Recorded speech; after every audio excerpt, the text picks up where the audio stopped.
शुक्र अल्लाह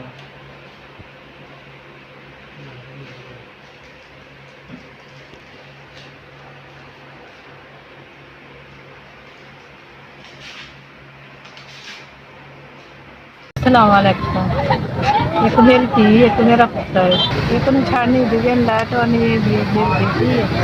बोली चूगना टूटा, कोई हाल मसला नहीं आता क्या। कोई थोड़ी जी मदद कर दियो। अल्लाह तुहानू तंदरुस्ती दे ते अल्लाह बहुता दे दे। अगे दोवां दे डायलिस होंदे ने, बेटी दे बेटे दे ते नाल चूकना भी टुट गया।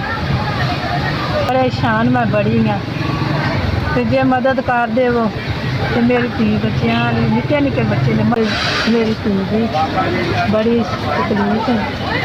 जे मदद कर देवो तुहाडी मेहरबानी, दुआवां देवांगी। जे मेरी धी नूं तकलीफ बड़ी है, लई आउणी आ एक दिन छड्ड के दूजे दिन लैके जानी। मेहरबानी तुहाडी।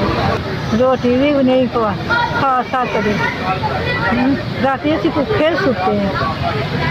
कोई होवे मगर कोई रोटी भी लैके आवे। बहुता दिल करना तंदरुस्ती ते सेहत दे।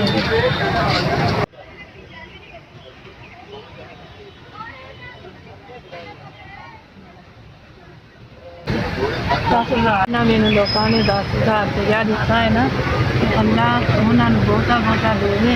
उन्होंने मेरी मदद की है, अल्लाह उन्होंने फिर तंदरुस्ती दे।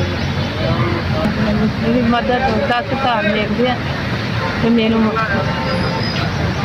मेरे जरा आसानी हो गई है।